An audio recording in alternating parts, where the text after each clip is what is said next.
सर्वमंगल मांगल्ये शिवे सर्वार्थ साधिके शरण्ये त्र्यंबके देवी नारायणी नमोस्तुते। ओम ह्रीं दूं दुर्गायै नमः। ओम श्री गुरुभ्यो नमः। हमारे YouTube चैनल के सभी दर्शकों को नमस्कार।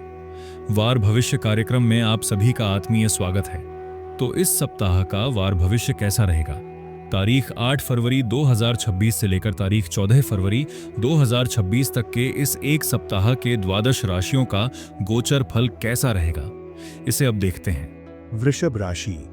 वृषभ राशि वालों, आपके राश्याधिपति दशम भाव में आ गए हैं। देखिए, राश्याधिपति शुक्र दशम भाव में आ गए हैं। इसका अर्थ यह है कि आपके बहुत महत्वपूर्ण काम हैं।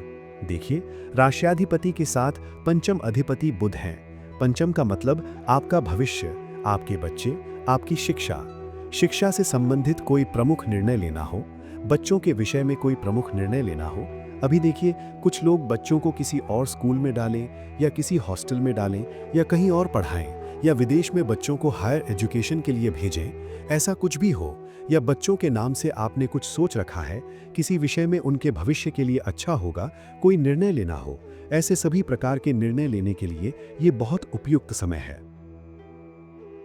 और कर्म स्थान में राश्याधिपति आ गए हैं, तो बहुत दिनों से होना चाहिए था जो काम, वो इस सप्ताह में हो जाएगा, सफल हो जाएगा। इसलिए एक तरह से ये बहुत अच्छा है, लेकिन जिम्मेदारी ज्यादा रहेगी।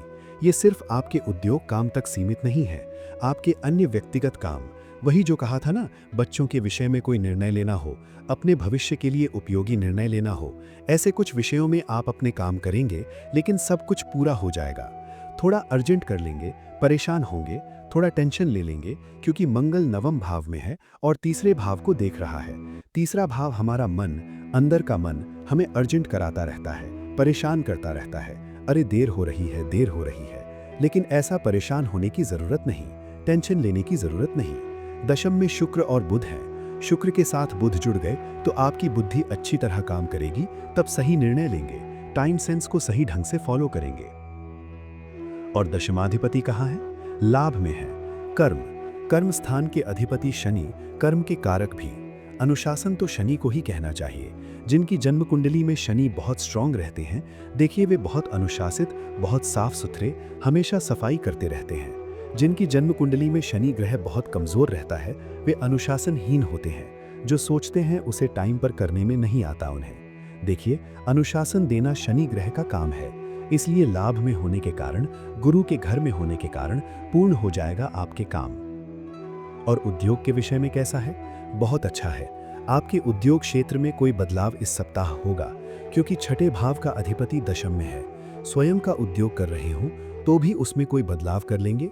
दूसरों के अधीन काम कर रहे हैं, किसी ऑफिस, कंपनी, संस्था में, वहां कोई बदलाव होगा। लेकिन ये बदलाव आपके व्यवसाय क्षेत्र को किसी तरह की तकलीफ नहीं देगा, बल्कि आपको कोई लाभ भी इससे होगा, कोई सुविधा होगी, ऐसा एक बदलाव होगा। पार्टनरशिप में बिजनेस करने वालों के लिए अद्भुत है, क्योंकि सप्तमाधिपति उच्च क्षेत्र में है, इसलिए बहुत अच्छा है। सूर्य ग्रह सदैव भाग्य में है, लेकिन कुछ ही दिनों में, यानी इस सप्ताह के अंत में, सूर्य दशम भाव में जाकर दिग्बल हो जाएंगे। इसलिए इस सप्ताह के अंत के बाद आपके लिए संपत्ति के विषय में, मकान बनाने या खरीदने के मामले में जो काम लंबित थे, धीमे चल रहे थे या हो नहीं रहे थे, उनके सफल होने की संभावना है, क्योंकि चतुर्थाधिपति। और विद्यार्थियों के लिए बहुत अच्छा है। विद्याभ्यास में किसी तरह की रुकावटें नहीं है, बहुत अच्छा है। कहना चाहूंगा कि आपके लिए तो अच्छा है, लेकिन एक बात याद रखें, सप्तमाधिपति नवम भाव में है और तीसरे भाव को देख रहे हैं। तीसरा भाव मंगल का नीच स्थान है। आपके मित्रों या प्रियजनों के बारे में आपको निराशा हो सकती है। आप उनके बारे में कुछ और सोच रहे थे, लगता था कि वे बहुत अच्छे हैं, लेकिन आपकी धारणा गलत साबित होगी। आपको पता चलेगा कि वे ऐसे नहीं हैं, उनकी जिंदगी अलग है, आपसे मेल नहीं खाती। ऐसी कुछ सच्चाइयां सामने आएंगी तो थोड़ी निराशा होगी। फिर पड़ोसियों के व्यवहार से भी थोड़ी बेचैनी होगी। सीधे सीधे झगड़ा जैसा कुछ नहीं होगा, क्योंकि शुक्र का संबंध नहीं है, लेकिन तीसरे भाव के देखने के कारण आपके पड़ोसी या कार्यस्थल के सहकर्मी या मित्र कुछ अजीब तरह से, अलग तरह से व्यवहार करेंगे। उनके बारे में आपकी अच्छी राय कम हो जाएगी, बस इतना ही। आप ऐसा सोचें कि जो भी हो रहा है अच्छे के लिए हो रहा है। भगवान हमें समझा रहे हैं। हमेशा भगवान से क्या मांगना चाहिए, ये ज्यादातर लोगों को पता नहीं होता। पहली बात तो ये कि आज जो दिया है उसके लिए बहुत धन्यवाद कहना चाहिए। अगर कृतज्ञता नहीं है तो हम आगे क्या उम्मीद कर सकते हैं। उसके बाद हमें ये मांगना चाहिए कि जो भी मेरे जीवन में परेशानी दे रहा है उसे मुझसे दूर रखो।